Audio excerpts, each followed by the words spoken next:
Il y a plein de gens qui m'ont harcelé tous les jours en me disant est-ce que j'allais rencontrer Jean, est-ce que j'allais rencontrer Jean. Il y a même des gens qui pensent que je suis venu au Cambodge uniquement pour te rencontrer.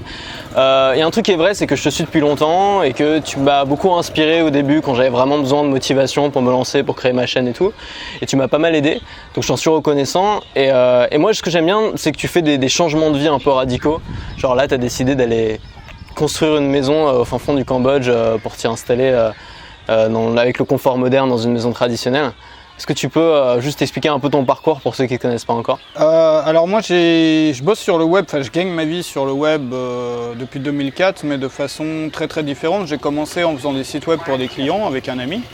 Et puis après j'ai fait un forum, après j'ai fait des blogs, j'ai fait plein de trucs. Et puis l'activité que j'ai aujourd'hui, elle a commencé comme un blog sur le marketing, gagner sa vie sur le web, ce que j'ai fait avant. Au début c'était ça, c'était un blog sur ce que j'avais fait avant et puis ça a dévié sur de la vidéo et maintenant ça fait un bon moment que je fais des vidéos, pas toujours quotidiennes mais à peu près, je pense un peu comme toi, tu vois, soit quotidienne de temps en temps, soit un peu moins quotidienne de temps en temps. Et moi ça m'a permis, comme toi qui as voyagé, moi ça m'a permis de voyager à un moment. J'avais fait un grand tour du monde d'1 an et demi, pas le tour du monde, mais j'avais voyagé pendant 1 an et demi sans avoir d'appartement ni de maison, mais juste en étant à l'hôtel. Et puis ça m'a permis de m'installer, j'ai habité en Europe de l'Est pendant pas mal de temps, j'ai habité en Roumanie, un petit peu en Hongrie, où j'ai encore un appartement, j'ai une maison en Roumanie aussi. Et puis j'ai découvert l'Asie justement quand j'ai fait ce tour du monde là, ça m'a bien plu, je suis installé en Thaïlande, je suis revenu, au début c'était un peu des allers-retours. En Thaïlande je suis resté longtemps, j'ai monté un bar là-bas en Thaïlande, et puis aujourd'hui je suis au Cambodge, et le projet que j'ai ici, c'est ce que je suis en train de faire sur le terrain juste à côté, tu vois, là on est chez les voisins, dans le petit, c'est pas vraiment un café, mais dans le truc du village, tu vois, qui vendent de la bière, des cigarettes, des trucs, le petit commerce là. Et pour construire une maison traditionnelle, donc la même que le truc typique des villages d'ici, mais en mettant le confort occidental dedans. En même temps, on n'est pas très loin de la ville, on est à 5-10 minutes de la ville, et d'une ville de petite taille, une ville de 40 000 habitants. Et donc moi je vais faire, moi j'ai pas mal bougé aussi.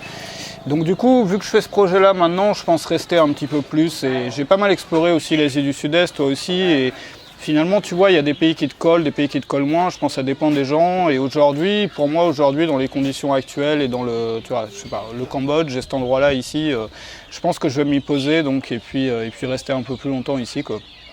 Donc pour être très clair, comment tu gagnes ta vie, tu construis tous ces projets, t'as une chaîne YouTube et tu vends des formations? Alors aujourd'hui j'ai une chaîne YouTube, avant je faisais la même chose mais sur un blog en fait. Donc je crée du contenu, comme tu fais toi, et puis je crée des formations. Alors moi je crée une formation par semaine aujourd'hui, ce qui fait beaucoup, mais c'est des petites formations, souvent c'est les mêmes clients, donc souvent tu vois, moi je suis pas en recherche de l'audience la plus grande possible, c'est-à-dire je travaille plus ou moins avec les mêmes clients depuis très longtemps, il y a toujours des nouveaux qui viennent et tout, mais on est un peu en famille si tu veux, et donc des formations sur plein de sujets. Donc moi mes sujets ça va du voyage, de s'installer ici, jusqu'à l'efficacité, le marketing ça a beaucoup changé ces derniers temps, mais à l'époque on parlait de choses beaucoup plus sur le blogging, aujourd'hui on va parler de choses beaucoup plus sur la vidéo, mais pour moi la vidéo plus sur l'expression orale ou pour exprimer ses idées plus que parce que moi j'ai une chaîne YouTube qui est pas, tu vois, en audience j'ai pas beaucoup, mais c'est des gens. Moi j'ai 9000 et quelques je crois, donc c'est pas. Avec moins de 10 000 abonnés, genre tu tires un revenu largement. Moi je gagne bien ma vie, mais c'est pas. En fait le nombre d'abonnés, il faut faire attention, je pense, parce qu'il peut y avoir un problème avec ça, c'est-à-dire tu te rends compte, tu as ton cœur d'audience en fait, les gens qui vraiment te suivent à fond et qui sont tes clients finalement. Et sur YouTube, tu t'en rends compte, tu t'en es sûrement rendu compte, je pense, quand tu viens de poster une vidéo, tu vas avoir des réactions en termes de commentaires, ou bien de clics sur des liens, ou bien d'achats quand tu présentes un produit, qui vont être bien supérieurs aux gens qui vont venir après, qui souvent te lâchent des commentaires, tu vois, c'est genre le gars il vient de la Lune ou quoi, il n'a rien compris à l'histoire. Et beaucoup de ce trafic-là, finalement, vient pas des gens qui vont suivre tous les jours. Et moi j'ai toujours été, tu sais, je suis un peu un homme des cavernes, c'est-à-dire moi j'ai habité en Roumanie dans un petit village, j'habite ici, tu vois, je suis quelqu'un qui aime bien être... C'est pas dans ma... J'ai essayé de le faire, je l'ai fait d'ailleurs sur un projet beaucoup, il y a des gens qui sont très très très bons pour ça, mais moi je suis pas bon là-dedans et c'est pas ce qui me motive de faire de l'audience pour de l'audience, ouais. C'est-à-dire par exemple d'aller faire de la presse, d'aller faire du buzz, d'aller faire des trucs un peu chocs, tu vois, pour que les gens viennent. Ouais, je sais pas, j'aime pas trop. Mais moi j'aime bien qu'on me foute la paix aussi. Tu vois, ce que moi je suis un peu après chacun. En fait, ce que j'aime bien chez toi, c'est que t'es vraiment unique. C'est-à-dire qu'il y a peu de gens qu'on trouve sur le web qui sont comme toi. C'est que t'es vraiment dans ton coin, dans ta petite maison à l'autre bout du monde. Et en même temps, tu as quand même pas mal d'influence parce que dans le monde en tout cas du web marketing, tout le monde te connaît et ça marche bien quoi. Ouais, après, moi, ça fait un bout de temps que je fais ça, mais après, moi, j'ai un style, tu vois, j'ai un style ou des idées ou des points de vue. T'as pas l'air de suivre des tendances ou des modes, en fait. Je sais pas, moi, je fais un peu mon truc. Après, je sais très bien, il y a des gens à qui ça plaît pas. Je pense que c'est pareil pour toi, je veux dire, pareil pour chacun. Je pense même que c'est mieux. D'ailleurs, je sais pas si toi, tu fais du contenu, mais quand tu fais du contenu, quand tu essayes de faire un truc qui plaît à tout le monde, finalement, quand tu regardes les hommes politiques, par exemple, c'est vraiment vrai, tu te rends compte. C'est-à-dire, un homme politique, son objectif, c'est d'être élu, donc de plaire à tout le monde. Et souvent, un homme politique, il va avoir un discours, je veux dire, tu mets pas un poster de lui dans ta chambre, sauf si tu es vraiment militant, tu vois, mais un homme politique, souvent, en tout cas la plupart, va avoir un discours très fade, ou par exemple un PDG, ou par exemple, tu vois, quelqu'un un peu comme ça, qui essaye un peu de mélanger la chèvre et le chou. Oui, mais on remarque de plus en plus, justement, que c'est les politiques qui ont un discours plus extrême, justement, ou plus anti-système, qui en ce moment ont davantage la cote et qui marchent mieux. C'est même pas forcément une question d'être anti-système ou quoi, c'est simplement de dire ce que tu parles à des gens qui sont les gens qui sont intéressés par ce que tu racontes, si tu veux. Il y aura toujours des gens, surtout sur YouTube, c'était moins le cas sur les blogs, parce qu'un blog pouvait rester un peu confidentiel pour les gens qui n'étaient pas intéressés par ce blog-là. Alors que sur YouTube, tu vas tout de suite avoir des recommandations, des trucs, et du coup te retrouver sur des vidéos que tu n'aurais jamais dû regarder. Il y aura toujours des gens qui font des trucs qui ne te plaisent pas, à toi, à moi, à toi, enfin à tout le monde. Mais finalement, quand tu trouves quelqu'un qui raconte des trucs auxquels tu colles, tu vas le suivre beaucoup plus que quelqu'un qui essaye d'être un peu, tu vois, de ménager un peu le truc. Ce que tu dis, c'est qu'il vaut mieux avoir un discours fort pour peu de gens qu'avoir un discours fade pour plein de gens. Mais je pense même pas fort, l'idée c'est simplement de, tu vois, si tu vis dans ton truc ou que tu as un délire un peu particulier ou que tu es dans un... C'est pas forcément une question d'idée ou d'opinion, c'est même si toi tu as une façon de vivre ou une façon même de faire les vidéos ou une façon, tu vois, même d'avoir si tu as une tête bizarre ou un look bizarre. Il y a des gens, ils ont un look super bizarre. Bah, le gars ou la nana est super bien comme ça, tu vois, bah, il y a des gens qui vont se foutre de lui et il y a des gens au contraire qui vont trouver ça remarquable et qui vont être à fond. Et finalement, les gens avec qui tu parles quand tu es dans ce cas-là, c'est les gens qui trouvent ça bien. T'essayes pas de convaincre les gens que c'est bien ton délire, tu vois. Simplement, une fois que les gens sont dedans, ils vont te respecter davantage pour avoir eu le courage ou pour avoir eu tu vois, pour avoir cette différence-là et tu vas être un peu unique dans une masse où tout le monde, je pense, fait de... Le truc sur le web aussi, hein, l'un des grands changements qu'il y a eu ces dernières années, je pense, qui est super bien, mais en même temps qui a ses inconvénients, c'est que tout le monde fait du contenu aujourd'hui.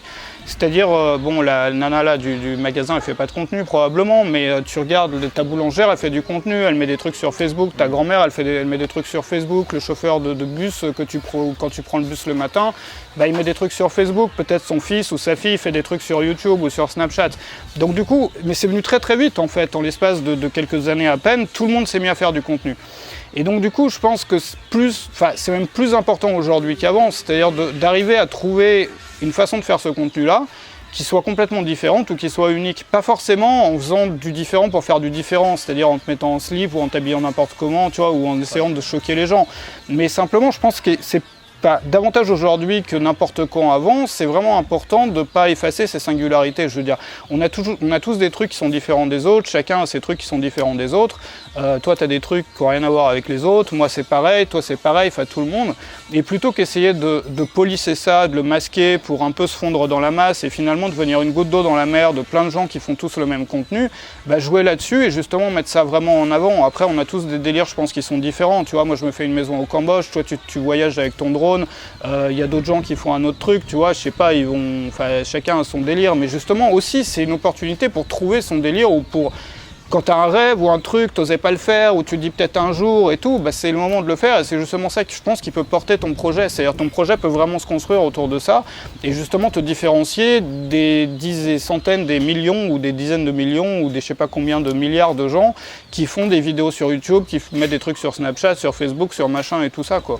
Est-ce que tu penses qu'il faut toujours dire ce qu'on pense, quitte à déranger les gens qui te suivent? Je pense que ça dépend de ton positionnement, ça dépend de... Regarde par exemple si tu parles à des financiers ou à des comptables ou à des gens super... Ça dépend de la connexion que tu as avec les gens. Je pense que c'est pareil que dans la vraie vie. C'est-à-dire dans la vraie vie, tu as des gens avec lesquels tu vas donner tes opinions. Par exemple, quand tu es avec ton meilleur pote ou quand tu es avec quelqu'un avec lequel tu as vraiment une relation profonde ou avec, je sais pas, ta copine ou avec quelqu'un que tu connais bien. Par contre, quand tu vas à la boulangerie acheter ta baguette ou quand tu vas au supermarché ou quand tu dis bonjour au chauffeur de bus, tu vas pas lui raconter pour qui tu votes, tu vois. Et je pense que tout dépend de la profondeur de la relation que tu as avec les gens. Après, il y a aussi un problème aujourd'hui sur les réseaux sociaux, je pense qu'on a de plus en plus, c'est que c'est de plus en plus... Enfin, il y a un problème qui est un peu insolvable, c'est-à-dire que les gens donnent leur opinion, enfin, disent ce qu'ils pensent, je veux dire, c'est fait pour ça en même temps, les réseaux sociaux. Mais du coup, soit on crée une bulle, et c'est ce qui a été fait à un moment, et c'est ce qui est encore fait plus ou moins aujourd'hui, une bulle où finalement sur Facebook et même sur Google, tu vas voir par exemple si toi tu es plus à gauche, tu vas voir que du contenu de gauche parce que tu as cliqué sur des liens de gauche, donc tu vas voir que des trucs de gauche. Si tu es plus à droite, tu vas voir que des trucs de droite, mais que ça soit la droite ou la gauche ou autre chose. Et donc du coup, tu vas rester dans une bulle et de laquelle tu vas jamais sortir et voir aucune opinion différente. Maintenant, l'autre problème, c'est que si tu sors de ça, tu vas te retrouver avec que des trucs sur lesquels tu as envie de gueuler, tu vois. C'est-à-dire tu rentres sur ton Facebook, tu vois que des trucs sur lesquels tu n'es pas d'accord, et ça veut dire pourrissage des commentaires, ça veut dire, tu vois, ça veut dire que c'est la guerre sur le truc. Et donc du coup, c'est vrai que on n'a jamais eu, je pense, enfin non, on n'a jamais eu de moyens comme les réseaux sociaux, ou comme YouTube, ou comme d'autres trucs aujourd'hui pour dire non seulement ce qu'on pense, mais tout en fait. Et il y a des challenges un peu, mais ils vont être résolus, je pense, au bout d'un moment, tu vois. Enfin, faut juste qu'il y ait quelqu'un qui ait une bonne idée pour ça, mais les idées qu'on a, je pense que le fait de les dire ou de ne pas les dire, tout dépend de la profondeur de la relation qu'on a avec les gens qui nous suivent. Moi, j'essaye de travailler une relation plus amicale avec les gens qui me suivent. Enfin, quand on se rencontre ou quand on rencontre des gens, tout de suite, tu as un truc un peu en commun et tu te rends compte que tu partages un peu le même délire. Il y a aussi un truc, je vais peut-être te faire un truc trop long, mais tu couperas. Mais le truc, c'est qu'aujourd'hui, on est de plus en plus tous pareils. D'ailleurs, grâce ou à cause des réseaux sociaux, c'est bien d'un côté, c'est pas bien de l'autre. C'est-à-dire, je vois pas le truc en noir ou en blanc, c'est pareil pour tout. Je veux dire, c'est toujours, quand tu as une avancée, tu as aussi des inconvénients de cette avancée-là. Par exemple, la robotisation, à l'époque, voilà, c'était bien parce que ça permet d'avoir des trucs moins chers. En même temps, il y a un mec qui perd son boulot. Et là, c'est un peu pareil. C'est que, vu que tout le monde a accès au même contenu, les gens au Cambodge, peut-être moins au Cambodge, mais par exemple en Thaïlande ou dans des coins qui n'ont rien à voir avec les États-Unis, vont regarder tous des vidéos des chanteuses américaines, tu vois, de la même façon qu'en France, ou que, tu vois, on va tous plus ou moins écouter la même musique, on va tous plus ou moins avoir les mêmes sources d'informations, et du coup... culture globale, quoi. C'est ça, et du coup, tu as beaucoup de singularités, ou de façon de vivre, ou de culture, en fait, pas forcément traditionnelles, mais locales, qui forcément sont un peu noyées dans la masse aujourd'hui, et c'est pour ça, au contraire, que... Enfin, moi, c'est pour ça, je pense vraiment... Regarde, c'est pareil pour rencontrer des amis, par exemple. Aujourd'hui, les gens se plaignent de plus en plus, moi, dans les gens que je connais, qu'ils n'arrivent pas à se faire d'amis. C'est peut-être aussi ma génération. C'est vrai que souvent, les meilleurs amis qu'on a, c'est des amis qu'on a rencontrés quand on était au lycée ou au collège. Et c'est vrai que quand tu as 30-40 ans, tu as vraiment du mal à rencontrer de nouvelles personnes.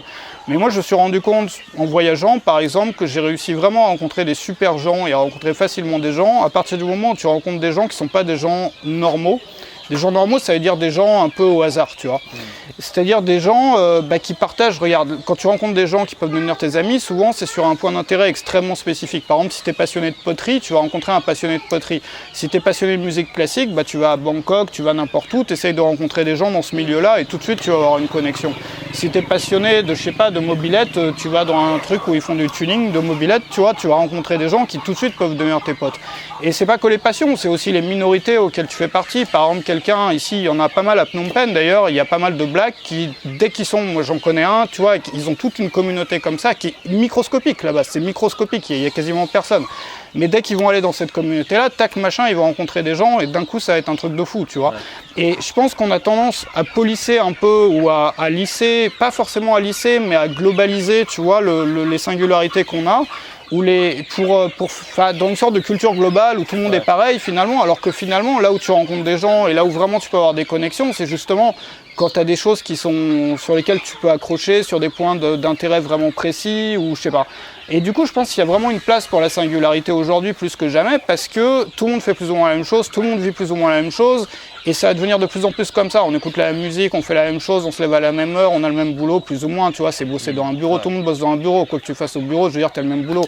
Et du coup, dès que tu fais un truc différent, on fait tous un petit truc différent parfois qui est tout petit, mais le fait de l'étendre ce truc-là ou de vraiment tout jouer ou de passer du temps à le montrer ou bien de vraiment l'approfondir, ça peut créer quelque chose qui justement va sortir de la masse aujourd'hui où tout le monde devient un petit peu pareil, quoi. Enfin moi c'est comme ça que je vois ça. Après moi je suis d'une génération qui est dans laquelle on est tous un peu, tu vois, ça, moi j'ai 37 ans, je viens d'avoir 37 ans, donc moi j'ai commencé sur le web, j'avais 24 ans, donc après tu deviens un peu papy, les papys ils ont toujours tendance à gueuler sur les petits jeunes et tout, tu vois ce que je veux dire, enfin, après tu te transformes un peu en vieux con peut-être, mais moi je sais pas, c'est comme ça que je vois ça, quoi, et je trouve que c'est un peu dommage que tout... Enfin, c'est super bien d'un côté, tout le monde a sa voix, tout le monde peut dire ce qu'il veut, mais finalement tout le monde dit la même chose et tout le monde fait la même chose, tu vois.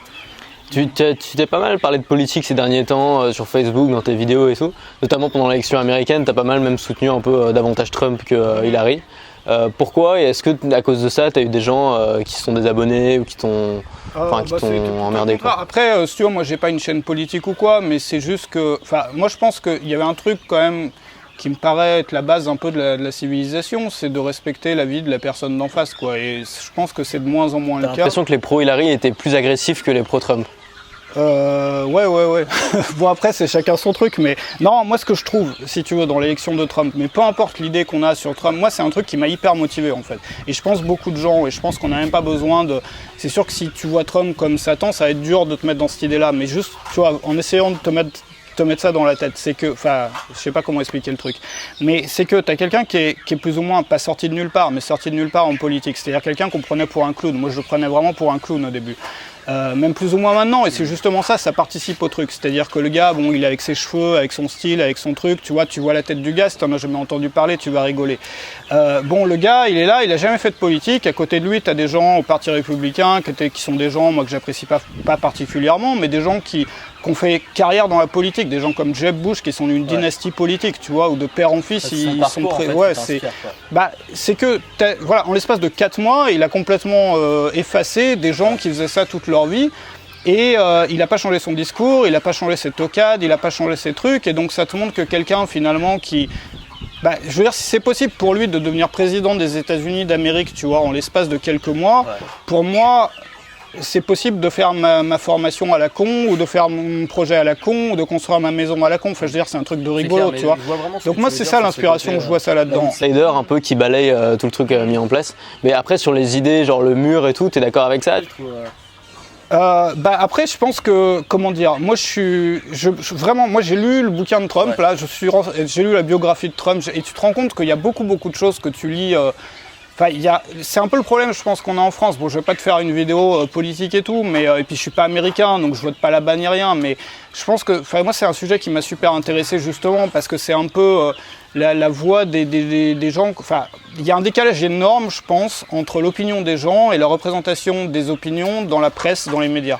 C'est-à-dire que, par exemple, aux États-Unis, même aujourd'hui, tu as plus de 50% de la population, tu as de plus en plus de gens, apparemment, je sais pas, faut regarder les trucs, les sondages, les machins, mais qui supportent sa politique. Et tu te rends compte que si tu faisais le même pourcentage au niveau des médias, tu serais peut-être en dessous des 5%, tu vois. Et donc il y a un décalage énorme entre ce que les médias, les opinions qui sont écrites dans les médias, ou tu vois, que tu vois à la télé ou ailleurs, et les vraies opinions des gens dans le pays. Et le truc, c'est que plus tu as ce décalage-là, plus les gens qui se voient pas représentés dans les médias, ça les énerve en fait, tu vois. Et ils se disent c'est bon, c'est quoi ce délire et tout. Et du coup... quand tu vois quelqu'un justement qui, un peu contre vent et marée, tu vois, arrive à... tu vois, on a vraiment rien à foutre, et avec une attitude j'en ai rien à foutre, et qui réussit justement à balayer tout le truc, ça me paraît... je sais pas, moi c'est ça que je trouve énorme en fait dans l'aventure de Trump. Et je pense beaucoup de gens de... Je sais pas comment expliquer ça en fait. Vas-y, pose-moi des questions, mais... Non, mais c'était intéressant d'avoir ton retour là-dessus, c'est vrai que tu en as beaucoup parlé. Et par exemple, sur le mur, après on va pas faire un truc de politique, mais Obama a renvoyé, je crois, je sais plus, il faut regarder les trucs, mais sous Obama, t'as eu des bombardements des pays musulmans. En gros, il y a des merdes dans les deux camps, quoi, c'est ça que tu dis. Il y a des merdes dans les deux camps. Le truc sur lequel il était beaucoup attaqué, c'était le blocage des pays musulmans, là, donc de 7 pays, je crois. Bon, c'est un blocage pendant 90 jours de pays dans lesquels il y avait un risque, je sais pas, moi ça me paraît pas. Tu vois, je pense pas que ce soit des gens qui soient racistes, en fait. Ce que tu veux dire, c'est que dans l'autre camp, le bon camp entre guillemets, il y a des choses encore pires, mais qu'on déguise comme étant des choses positives, alors que eux c'est plus évident de les attaquer, quoi. Ouais, moi je pense vraiment, moi je suis convaincu que c'est pas forcément tout le monde, je suis pas américain, tu vois, je connais pas la biographie de tout le monde, mais je pense vraiment que c'est des gens bien, c'est des gens, tu vois, Trump c'est un peu un clown, c'est un mec c'est un showman le mec. Quand tu lis son bouquin, tu te rends compte, il a toujours joué avec les médias, c'est un mec qui joue avec les médias, les médias ont besoin de lui, donc plus il raconte des trucs à la con, plus les médias vont vendre. Et c'est un bon client, et ça a toujours été comme ça, il a toujours fait ça pour faire du business. Et d'un autre côté, il a tellement joué avec les médias que tu vois, c'est un truc, lui, il s'en fout, il va pas tomber à la première petite phrase ou au premier truc. Après, je pense pas que c'est quelqu'un de mauvais, moi je pense. Après, il y a des gens qui pensent qu'il est mauvais ou quoi, je sais pas, mais quand tu regardes un peu les gens, Hillary Clinton, pour moi, je pense vraiment que c'est quelqu'un de pas bien, par exemple. Tu vois, en tant que personne, quoi. Du coup, c'est vrai qu'il y a un problème pour la personne lambda qui a pas spécialement de penchant politique, de se dire, ok, où est la vérité en fait? Quand je lis des trucs dans la presse, ça peut être faux. Il y a aussi ce qu'ils appellent les fake news. Enfin, il y a de la... Où est-ce que tu peux avoir vraiment la vérité pour te faire ton propre avis, quoi?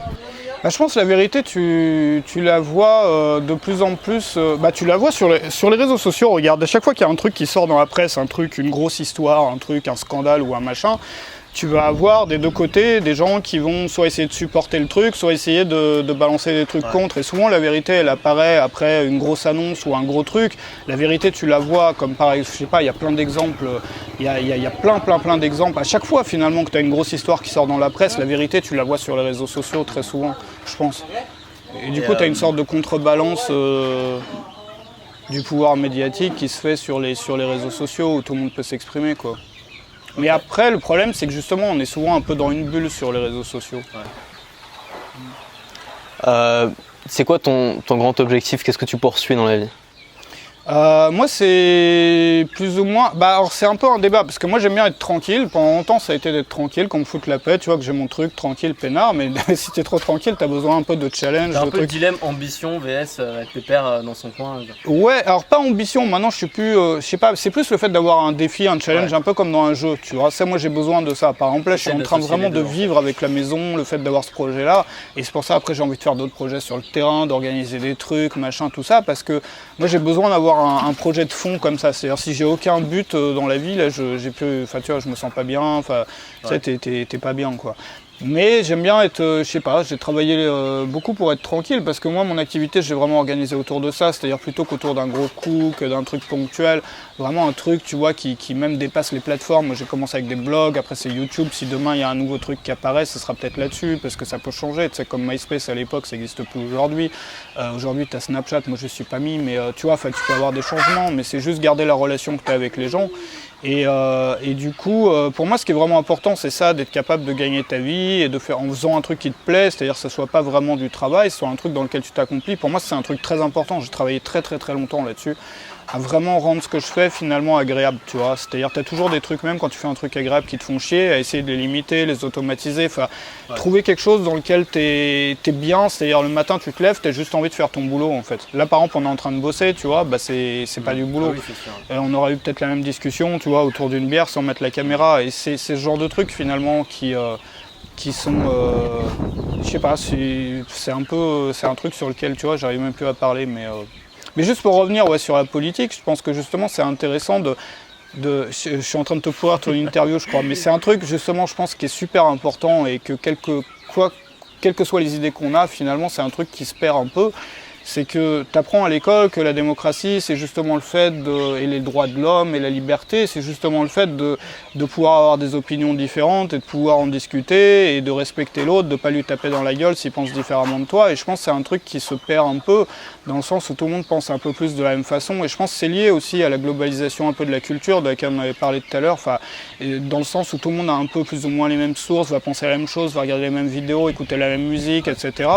Et moi je pense que c'est une richesse justement d'avoir des opinions différentes, de pouvoir en discuter. Souvent, regarde, quand tu prépares un projet avec quelqu'un d'autre avec lequel tu travailles, toi tu vas avoir une idée, l'autre il va avoir une idée, et souvent ensemble, parce que tu as une idée différente, la troisième idée qui va naître un peu, ça va être un peu le bébé des deux idées, elle va être meilleure que ton idée individuelle à toi et l'idée du voisin. Et donc du coup, je pense que c'est un truc moi j'en suis convaincu que c'est un truc qui est fondamental, qu'on puisse regarder dans des pays. Moi je viens de Thaïlande où j'ai vécu pendant pas mal de temps, au Cambodge, bon c'est un peu moins le cas, mais tu as quand même tellement de pays dans le monde dans lesquels tu peux pas, il y a beaucoup de choses que tu peux pas dire. Ouais, je pense que c'est un truc, c'est pareil, nous quand on crée du contenu par exemple pour une audience ou quand tu proposes des produits à la vente ou des choses comme ça, il y a une compétence moi j'ai beaucoup travaillé là-dessus et c'est même super, c'est même pas du travail, c'est une aventure quoi. C'est d'essayer de te mettre dans la tête des gens et d'arriver à voir le monde comme ils le voient, parce que c'est là que tu peux voir de quoi ils ont besoin, quels sont leurs problèmes, comment ils vont, tu vois, qu'est-ce qu'ils vont se demander, quelles questions ils vont se poser après que tu aies raconté ton truc, etc. Et c'est pareil, quand tu viens dans des coins comme ça, toi tu viens pas du même monde, d'essayer de voir un peu quand tu as une relation, une communication ou tu vois, une interaction avec quelqu'un d'un village comme ça ou de n'importe où, te demander comment lui est-ce qu'il voit le truc, tu vois, parce qu'il y a avec son passé, avec son truc. Et c'est la même chose finalement pour la politique, pour les idées, pour plein de trucs. Et je pense qu'on gagne tous à essayer de voir le monde, en tout cas même de le faire un peu comme un jeu, c'est-à-dire, tu vois, si pendant 5 secondes ou 5 minutes je me mettais dans la tête de la personne d'en face, comment est-ce que je verrais le monde? Et là, tu te rends compte qu'il y a des gens que toi, tu voyais souvent comme méchants ou comme mauvais ou comme, tu vois, comme pas bien, qui en fait ont juste peut-être une frustration ou peut-être sont dégoûtés d'un truc ou peut-être ont souffert de quelque chose, s'en sont pris plein la gueule et du coup sont un peu énervés ou peut-être ceci ou peut-être cela. Et souvent, ça te permet d'avoir, je pense, une vision beaucoup plus calme du truc, quoi. Enfin, je sais pas. Ok, bon, c'est intéressant. Si tu veux continuer à suivre les aventures de Jean Rivière, à suivre la construction de sa maison au jour le jour, tu cliques sur le lien qui est en description, j'ai mis le lien vers ta chaîne. Tu t'abonnes, moi j'aime beaucoup ce qu'il fait, c'est intéressant, on partage je pense les mêmes valeurs, sur les valeurs de fond. Et puis si ça t'intéresse, la chaîne de Jean va sûrement t'intéresser. Nous on dit à demain et surtout, Restez libre.